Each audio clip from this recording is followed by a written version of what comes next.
Welcome back to Houston High School football in the huddle, only on Clutch. My name's Daniel Pomas, and today joining me is NIMITZ head coach Cornelius Harmon. How you doing, Coach? How's your offseason been? Pretty good, man. We're just working. Yeah, that's awesome. So I wanted to ask you a little bit about how you kind of started your coaching journey, like maybe some of the things that you've been through or hardships or whatever, but anything you really want to share about that? Well, my high school offensive coordinator, at the time was transitioning into becoming the head coach in Port Arthur, Texas, and I was in college. And so I went home, I don't know, 1 week, probably the Christmas break somewhere around there, and he asked me what my plans was. I didn't know at the time, Yeah. right? So he told me that he might have a chance to become the head coach, and asked me would I come back, after I graduate and, help coach. Why not? So I graduated December 12th of 2008 and went right into it, and been doing it since. So we stayed there for 9 years in Port Arthur, and then he became the head coach at Summer Creek High School right here in Humble, and then stayed there for 4 years, and 3 years later, I'm here. Nice. Yeah, well, when you get an opportunity like that, you just got to take it, right? No doubt. Don't be scared of the moment, just take it. No, it was different, because I've been a quarterback coach and, offensive coordinator in both programs, Port Arthur and Summer Creek. And then I decided, it was time for me to reach out and branch out and do my own thing, Yeah. become, a head coach. Take that next step. Well, so over the past few seasons here, you guys have been trying to build a culture, right? So how would you kind of describe the culture that you built here and what that means to you? Well, anytime you've taken over a program that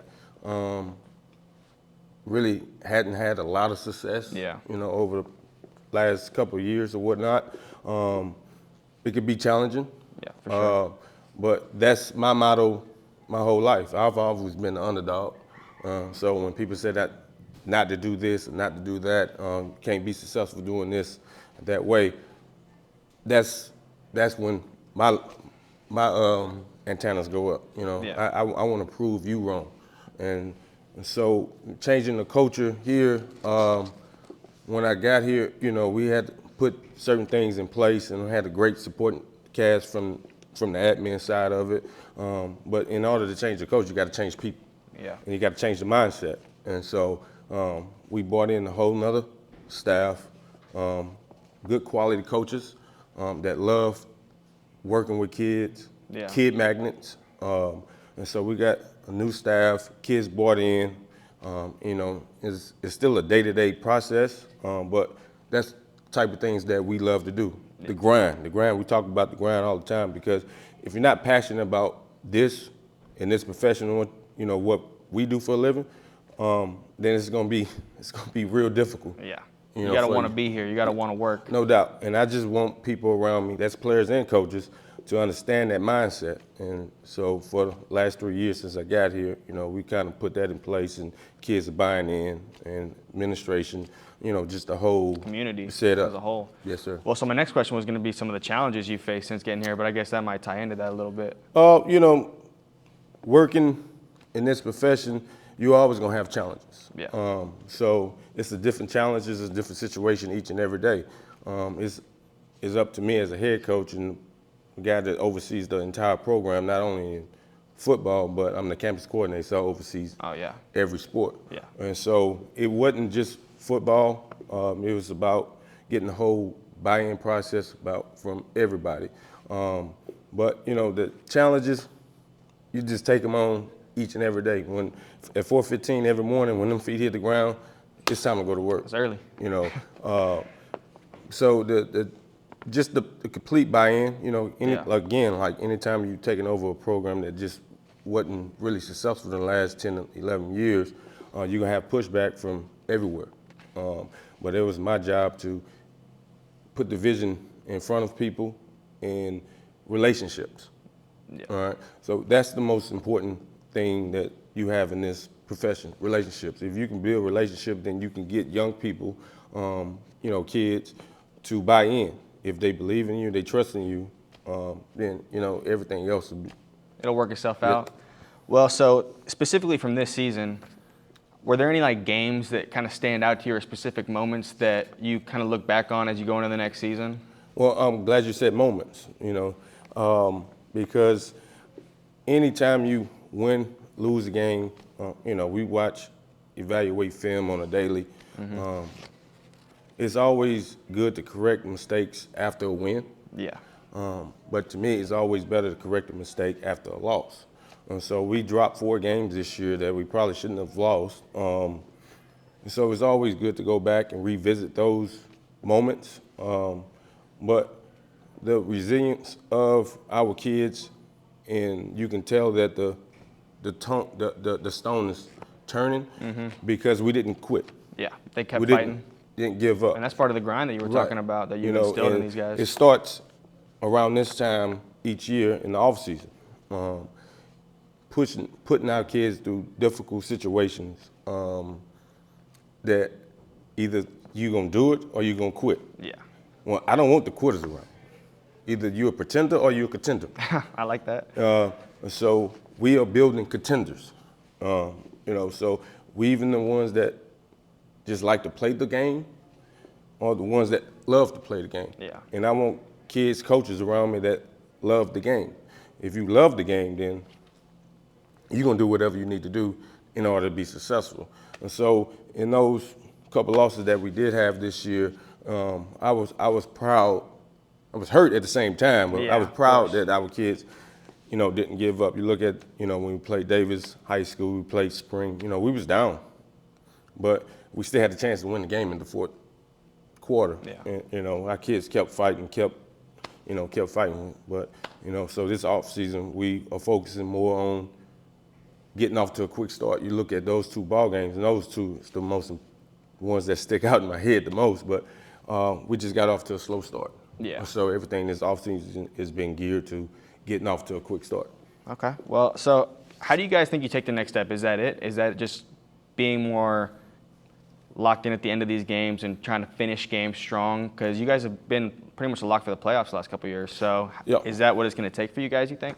Well, continue to build, continue to find depth, and continue to build relationships, continue to get more kids out, continue to keep more kids out. Yeah. And again, getting off to a quick start and focuses on third downs. And in the game of football, the third downs will kill you. Either it's gonna make you or break you, right?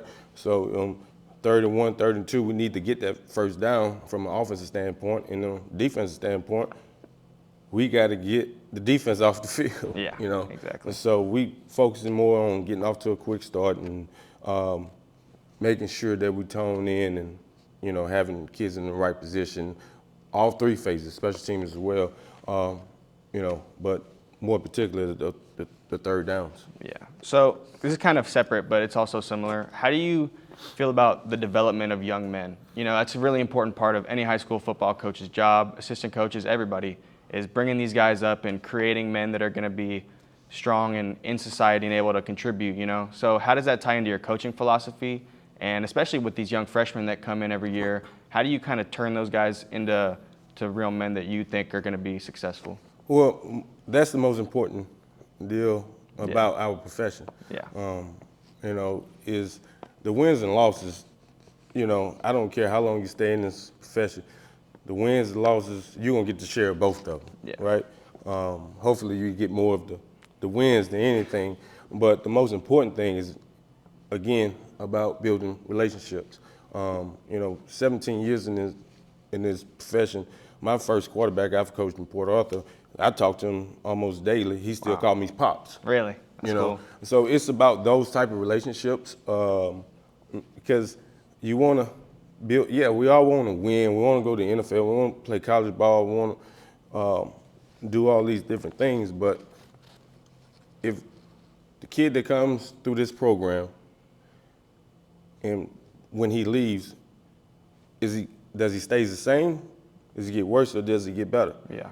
So that's what we hang our hat on. We love relationships. We love kids, and that's the most gratifying part about this profession is seeing young men come through from 9th grade all the way up until it's time for him to graduate, and then you see him 8, 10 years down the road, and then he has kids. Yeah. Or, he's doing good. We would like to think that we had something to do with that.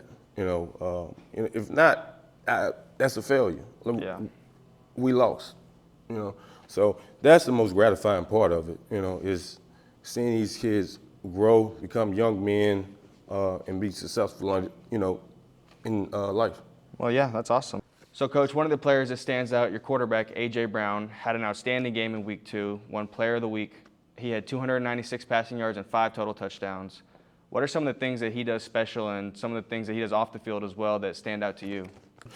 Very mature young man. Yeah. Me playing in position my whole life, quarterback, it was only, I looked at certain criteria for guys to play that position. So one, you have to be mature. Mm-hmm. You have to be a natural leader. And for him, he checks all the boxes. I've never have to worry about, is he at school, is he doing this or doing that? I never had to go check on his grades, never had to have a teacher make a bad report with him. Yeah. He played drums at his church. Really? That's cool. Just a fine young man, high character, high class young man, and just fortunate for us, he's a good football player. Yeah, he's a pretty good quarterback. So yeah, that's my guy, AJ. I love him. I'm glad he's on my team. It's been a pleasure to coach him. For the last 2 years and having one more year with him. Mm-hmm. Coming up. That he's our foundation. Yeah. With anything, he's our quarterback. So as he go, we go. Well, it's so important. Your quarterback's like the rock of your team. No doubt. All these guys got to rally around him. Are there any other guys on the team that you want to give a shout out to that are also those leaders like that step up and are there for everybody else? Yeah, all of them. They might see this and say, of course. I forgot them out. But we have some outgoing 2025 guys, guys like Keelan Washam, Omar Thomas, Amar Bailey, Javar Thomas, Rayon Bynum, Keldrick and Frederick Johnson, those type of guys. It was, real critical the last couple of years for the culture change in, the wins. So to see those guys grow and mature, and then now getting ready to graduate the next couple of months and go off and college or do whatever they plan to do. But no, those guys are straight pillars of this program. So especially like this year, speaking of AJ, against Westfield, AJ messed his knee up. Mm. Now, character of the kid, that it wasn't tore, it wasn't broken. He said, Coach, I can play. We knew we couldn't run him as much, couldn't utilize him as a dual threat. What we normally use him as. Well, Omar Thomas stepped up and said, Coach, give me the ball.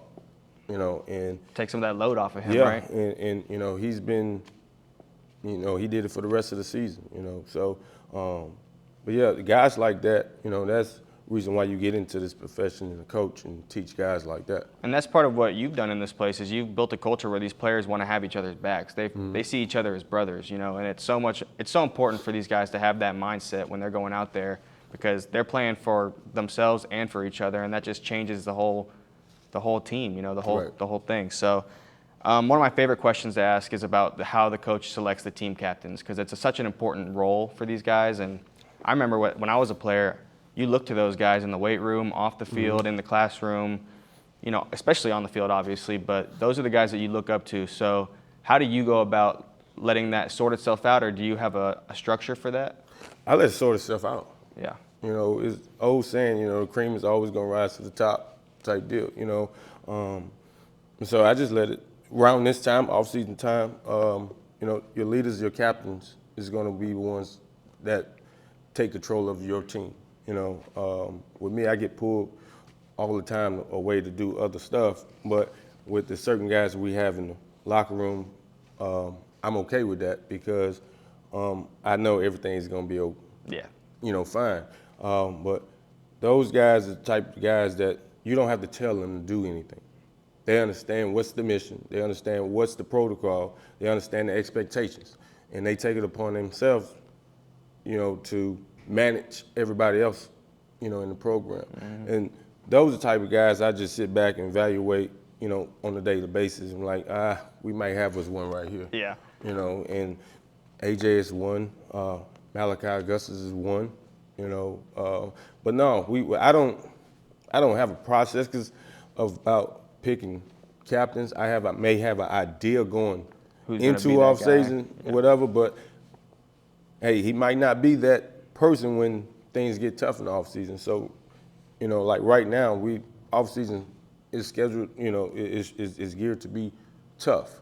So the ones that show up every day on time, in proper dress code, doing everything we ask them to do in the classroom, off, on the field, off the field, those are the guys that's going to be the team captains. So to answer your question, yes, I let it just play itself out. So it doesn't have to be a senior, right? It could be anybody. So does that kind of reset every year, or do you just, like, when one guy stands out and he kind of asserts himself and becomes one of those team captains, does he usually kind of retain that role, and all the way through his career he's that guy? No, because people change. Yeah.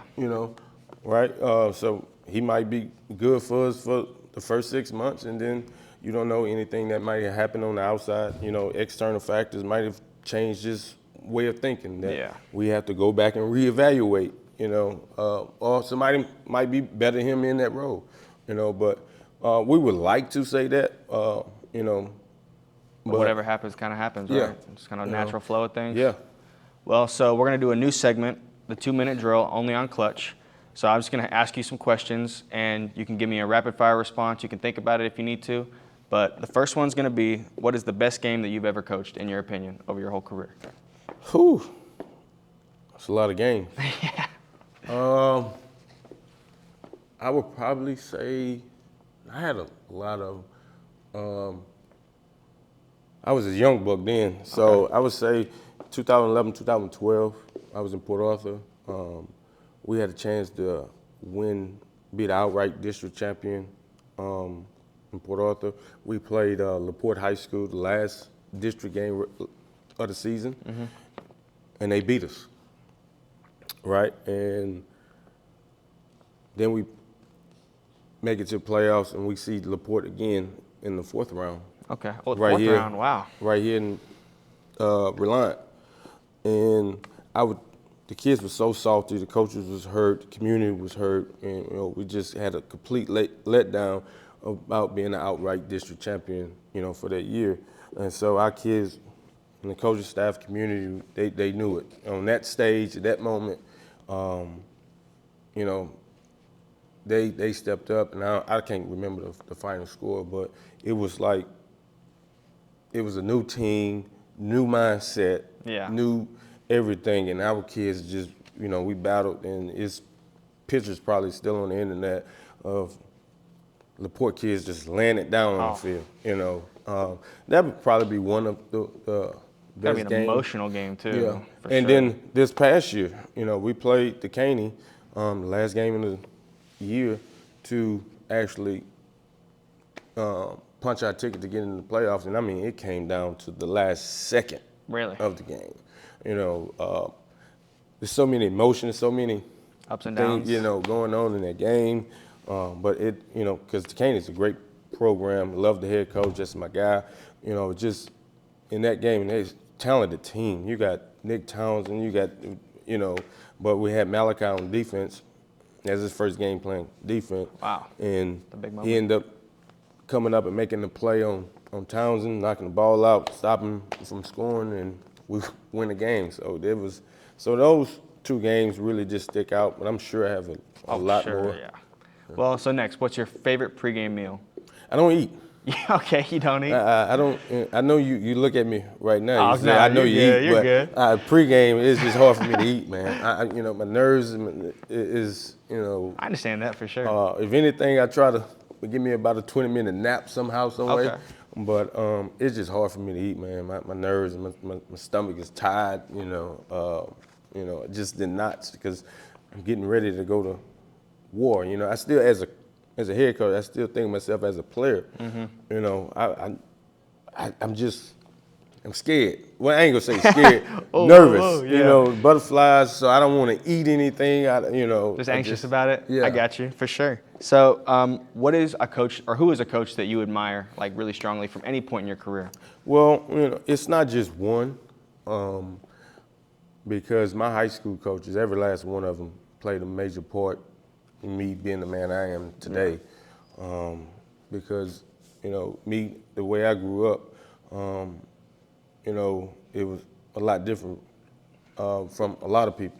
But my high school coaches, and every last one of them played a major part, in my life. But if I had to just pick one or two, Kenny Harrison, who's the head coach at Summer Creek High School, talk to him every day, all day. And then my guy Mike Tomlin, the head coach at the Steelers. Wow. I just love the way he go about his business, on a daily basis, and how successful he's been on that level For so long, too. for so long. And Yeah. but those two guys, most definitely. Okay, so the toughest player that you've ever coached against? The toughest I've gone against? Yeah, so any player that maybe was like, dang, he's good. Even though I was the offensive side of the ball, but Jalen Hurts in high school was. Shout out Jalen Hurts. Well, I know he's getting ready to play, Yeah. the biggest game here in a couple of days, but Jalen Hurts, man, he was phenomenal in high school, and me and his dad is good friends. I know the family and stuff like that. So, but just to seeing a kid that can make every play on the field and change the whole dynamic of a ball game, most definitely him. And I know I coached against a lot of Great different players. people, especially going against North Shore High School, for all the years I've, went against them. They had a whole bunch of great players, but the one that sticks out is Jalen Hurts, most definitely. Well, I mean, it makes sense. He's about to be in the Super Bowl, Right. so I mean, it's fair enough. What's your biggest football pet peeve? I feel like that's kind of an interesting question. Walking on and off the field. Okay. That's discipline right there. You want to see me go berserk? Let a kid walk on the field and walk off their field. Okay. Yeah, that makes sense. I remember my coaches used to have the same thing. I guess that's a universal coaching pet peeve. But what's one word to describe your coaching style? Aggressive. Aggressive. That's a good way to coach. So if you weren't coaching, then what would you be doing? That's it? I mean, it's fine if that's it. I don't know. You live and breathe this coaching stuff, huh? I don't know, man. I've never really, like I said, I played college ball. Right after I graduated, went right into this profession. And I don't think I can see myself doing anything else. I have stood by the motto my whole life. Football, my life. I don't have anything else. So I don't know. Fair enough. I mean, that's what makes you a great coach. So our last segment is what I call the extra point segment. So I'm going to have 3 things that you want to improve on from last season. So like maybe things that you think that you didn't do that well that you want to try and do better. 3 things that you think you did really well that you want to continue to build on and carry on. And then for the extra point, your main goal for next season. All right. So we need to get better in all 3 phases, of course. But I want to win the edge or get the edge on opponents from the special team side of the ball. Okay. A lot of coaches, we offense, defense, and then we forget about the special teams part of it. Not necessarily forget about it, but we might not pay as much attention to it, and because we get up and caught in the X and O's of the offense and defense. Me as a head coach, I want to get better in that side of the ball. I think because if you have a good special team plan, you can get an onside kick, or you can flip the field position, and not be greedy to always try to go for it on 4th and down. You can take the easy 3. So that's just me, from that standpoint. So you have 2 more? Go ahead. Can you repeat them? Oh, yeah, for sure. So 2 more things that you want to improve on that you think you might not have done as well last season. I think just the small things, You know, we had a first-year defensive coordinator who's a very intelligent Okay. person and loved the game of football. I think that we need to get back to certain things. You know, paying attention, just paying attention to the small things. You know, Yeah. What hip to attack, finishing the tackle. The fundamentals? The fundamentals of the game. Gotcha. You know, because as the season go on, you kind of forget about those deals. Game planning and all that stuff for new opponents. For sure. If I had one word, just say the small things. Gotcha. So then 3 things that you think you guys did really well this year that you want to do better, or 2, or however many you got. And it's funny because my coach is probably gonna see this and they're gonna say, you know, really, you know, they're gonna make fun of me. But I would say that we ran the ball really, really well this year, and that's coming from me, a pass-happy guy. Okay. You know, but we ran the ball pretty good this year. You know, Omar Thomas and Brashard Miles and Javen Wright really carried the load this year because, of course, AJ got hurt. And, yeah, so we ran the ball a lot this year, more than I would normally do. But that's one of the things that we did well this year. I want to continue to do. Yeah, okay. So then for the extra point, what is your main goal for next season? Every coach might have the same answer, but sometimes there's something different they might throw in. You know, my goals and expectations will never change. You know, we've made the playoff the last 3 years I've been here. But now it's time for us to get over that hump. Yeah. You know, I'm not okay just making the playoffs. Yeah. So my goals will be, you know, win the district championship because I think we're well capable of doing it. Win a state championship, and then having 100% passing rate from our seniors, graduation rate and passing throughout the whole school year. I love that. From everybody else. But yeah, so those are 3 things that, you know, I would love to see happen. Coach, it's been a pleasure talking to you. Shout out to Appreciate NIMITZ High School. This has been high school football in the huddle, only on Clutch. See you next time.